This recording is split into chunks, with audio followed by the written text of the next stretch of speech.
โอ้บ่ส่งเฒ่าก็ยังไม่เฒ่ายังได้โอ้โอ้โอ้โอ้แสดงว่าแม่เฒ่านี่มักอีหลีเนาะพ่อใหญ่เนาะ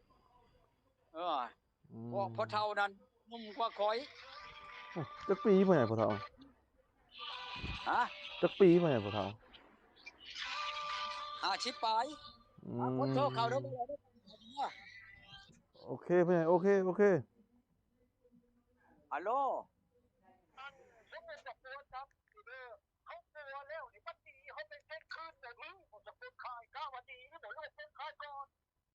มันบ่แม่นปลดคายก่อนแปลว่าเฮาขายโลดว่าสิจะไปปัวตับปัวหยังก็ตามเดี๋ยวนี้มันชื่อแล้วตาเว้ยเป็นแบบนั้นนะฮะก็ที่เขาว่าเจ้ากลัวแล้วเลยเนาะวันนี้แล้วเป็นปวดเช็คคืนเลยกะต้นคายเจ้าจับเจ้าจะได้ขอโทษได้คายข่อยแต่ว่าชื่อนี่คนนี้มันผ่านแล้วตะกอนเลย อันอยู่ใช้อันนี้น่ะ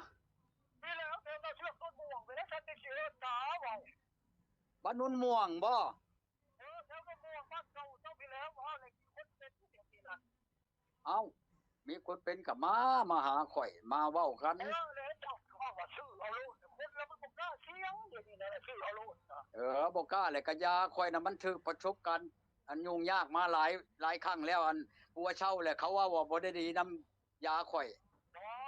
เจ้าจงติดตามจงไปเช็คคิดใจโลดเขาดีเขาเห็นจากปีเขาหน้าลาแม่นแท้ แม่นแท้ผู้อยากดีน่ะบัดดีแล้วน่ะมันเอาไปนี่แน่คนเชวันนี่อยู่คุ้มมันอันนี้คุ้มเดินยนต์นี่ก็เอาไปกินแล้วก็เช่าแล้วก็ข่อยบ่ได้ยาอันกินยาเจ้ากินยาจีนพุ่นเอน่ะอเฮ็ดรถไปได้ที่มันสุดชันยากันอืนี่มแต่ยังเขาว่ามาตีกาอย่างนี้แม่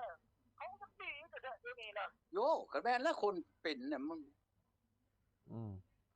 อยู่ดอก เรียกว่าปัวเลยเป็นคายคำดีแหละคายชันจ้าเขาท่านคายตั้งเขานี่เดี๋ยวมันเจ้าว่าขึ้นไปแล้วเขาก็ต้นตามนั้นถ้าละว่า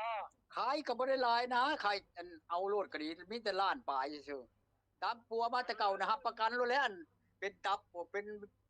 อันนี้บ่เป็นม้ามบ่มักหัวใจบ่มักขะลังบ่อ้วกกล้วย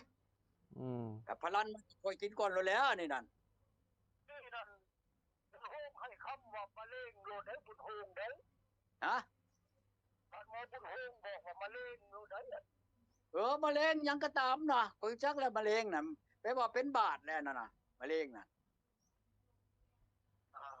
ไปซื้อก่อนโอ้ยเอาละอืมสมมติว่ากินแล้วมันพอดีเลยเห็นได้ค่ะ เอ้าเว้าได้บ่เว้าไผอันหมอใดอันหับประกันจักบ่อนนั่นเหลือจะกินเจ้าว่าเลยจิตแล้วคำพอดีเนี่ยส่งเงินคืนวัฒนาก่อนจะถามนะผู้มันจะตีเลยถามดูวัฒนา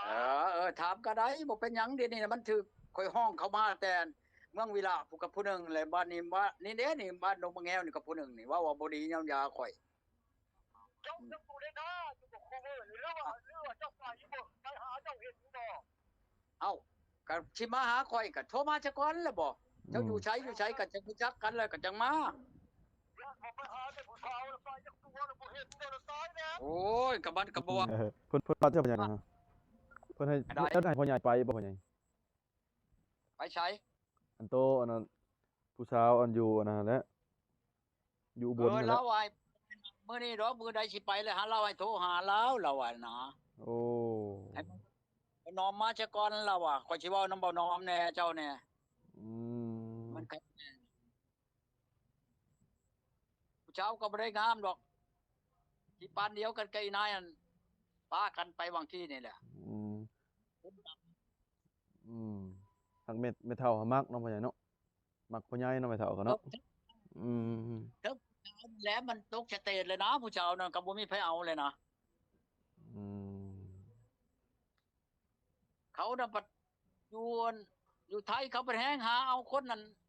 อันนั้นแหล้วผู้บ่าวผู้แพ้วก็ดีเขาบ่เอาแล้วแม่ห้างใหม่ๆนั่นน่ะ แม่นเด้อ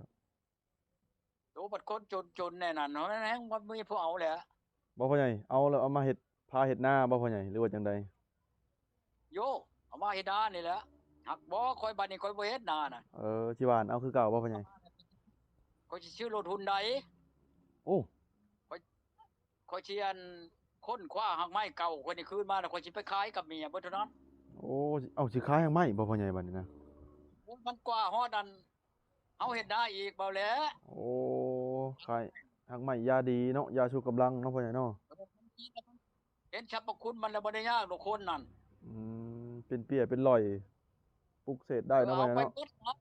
อืมมันเป็นปลุกธาตุนี่แห้งหมอมันเด้ปลุกธาตุนี่โอ้พวกทานหลอกทานล่มเนาะพ่อใหญ่เนาะธาตุลบนี่เฮาก็เอาหักไม้หักแต่ว่าเฮาเอาอันกองเฮานี่ประชุมใช่ให้มันเห็นสรรพคุณเขาหักไม้เฮาหั่นนะอืมแต่จริงพี่แล้วอันเขาอันนี้พี่แล้วอันจุ่มใช่นะ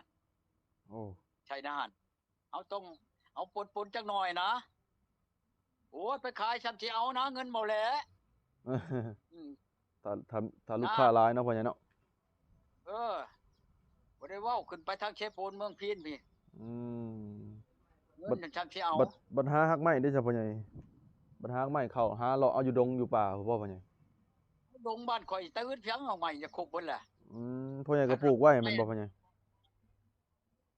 เอาใบนี้ก็พอนี่ก็เขาไปเอาดูดงนี่ก็เอารถแก่กับบ่เบิดโอ้มันหลายเนาะพ่อใหญ่เนาะมันหลายแล้วกบตาไก่ตากวางตาปลาขี้ไก่ขี้หมูขี้อันแฮะขี้เห็นอืมอันนี้ก็เพาะนั่นโอ้ข่อยรู้จักบ่ได้อย่ามันมีตำราอยู่นำข่อยนี่หักยังจื้อบ่พ่อใหญ่ต้นหักไม้ยังจื้อเบิดบ่พ่อใหญ่เอาก็รู้จักแล้วว่าตัววันนั้นบ่จักเขาก็ถามหาเออนั่นเนาะพ่อใหญ่เนาะเขาบอกแล้วเขาก็ไปเอาแล้วบอกนี่เขาเอาตามตำรามันนี่มันผิดยาเอาตามผิดบันไดบ่แหล้วบ่แม่นว่าเอาท่านได้ท่านเอาใดโอ้เอาในผิดมันเนาะพ่อใหญ่เนาะผิดมันแล้วมันบ่โอ้มันบ่มีผิดมันบ่ดีใดอืมตอนเช้ามันอยู่ใช้ตอนชายอยู่ใช้ตอนค่ำอยู่ใช้กลางคืนอยู่ใช้เอาก็เอาตามมันนั่นแหละวันนั้นตอนเช้ามันอยู่หันเนาะตอนชายอยู่หันตอนค่ำอยู่หันเอาก็เอาตามผิดมันนั่นแหละโอ้โดวันยจันทร์วันคานวันพฤหัสเขาก็เอาตามวันเบิดโอ้นั่นเนาะพ่อใหญ่เนาะอืมพ่อใหญ่ศึกษามาแต่ตะกี้พุ่นแล้วเนาะพ่อใหญ่เนาะศึกษาใหม่เนาะเอาเมียผู้ที่3ข่อยไปขายหางยานี่โอ้ยข่อยตะกี้ข่อยวันเว้าจ้าถูกพี่จะพังอันนั้นเทวดาอยู่อันนั้นข่อยบ่ได้จนเงินมาตั้งแต่เกิดได้บ่แลโอ้เงินนั่นเงินไหลนองทองไหลมานี่ได้ข่อยนั่นบ่ชื่อๆเนี่ยไดข่อยบ่ได้ขาดแห่งดีคู่มือเนี่ยเอาโกยมือบ่ได้2ล้านข่อยได้นั่นเว้าชื่อๆโลดแล้วนี่อืมมื้อนี้ก็แต่เช้ามานี่ข่อยได้1.6 ล้านแหละอืมดีแล้วพ่อใหญ่เอ้ยเขาบ่คนบ้านใกล้ๆนี่ได้เมาครับผู้อันน่ะสิมามื้อใดพ่อใหญ่บ้านนาเสือกบ่บ้านหยังกับพ่อใหญ่เว้าเมื่อกี้จักเขาจังสิปรึกษากันซะก่อนเขาจังสิมาเอาดีแล้วมาปิ่นมาปัวเนาะพ่อใหญ่เนาะเซาเนาะอืมดีใจนำหั้นแหล้วเอออืมนั่นแหละจังหวะบัดนี้ล่ะผู้ปัวเช่านั่นผู้ข่อยปัวเช่าแล้วข่อยสิเอามาลงชิปน้ำข่อยแล้วให้คือสมมุติว่าหมู่เจ้าถามเนาะอืมกินยาไผเจ้าจังเช่านี่นะมันจังเปล่าข้าวโฆษณาสำบายน่ะนะเอากินยาปุตู้นี่เช่าเนี่ยเป็นหยังเป็นจังซั่นน่ะนะมันถามผู้เป็นโรคมันจังสำบายน่ะโอ้เดี๋ยวนี้นั่นเขาบ่ฮู้ว่าผู้เช่าผู้บ่เช่านั่นนะสิเอาซุมที่ว่าเช่าปัวนิ้วปัวมะเร็งตับปัวมะเร็งไตเป็นนี่อันเป็นนั่น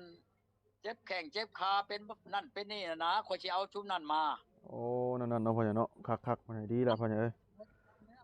ผู้นั้นเป็นอันนั้นก็ปัวก็เช่าแล้วนี่นะเขาเห็นอันบ่อนนั่นข่อยปัวนี่เด้นี่สบายอืมครับมือผูกแขนสิผูกมื้อใดกันแน่พ่อใหญ่ให้มันแดดก็บ่พ่อใหญ่มันจัก2-3มื้อพุ่นแล้วออกใหม่พุ่นแล้วถ้าว่ามันยังถ้าว่าฝนยังตกนี่ก็ท่าไปก่อนเนาะพ่อใหญ่เนาะบางเทื่อเฮาเมื่อก่อนผูกก็ได้บ่พ่อใหญ่ฝนตกหยุดไปซะก่อนเพราะว่านั่นแหละเฮาก็หยุดได้คือเอาหมูมาชุดก่อนแล้วว่าสิผูกแล้วบัดฝนตกก็หยุดไปนั่นน่ะเนาะพ่อใหญ่เนาะนี่แหละเอาโอเคเด้อจ้าพ่อใหญ่เด้อสุขภาพเข้มแข็งเด้อพ่อใหญ่เด้อร่ำรวยเด้อพ่อใหญ่เอ้ยบัดนี้เด้อโอเคพ่อใหญ่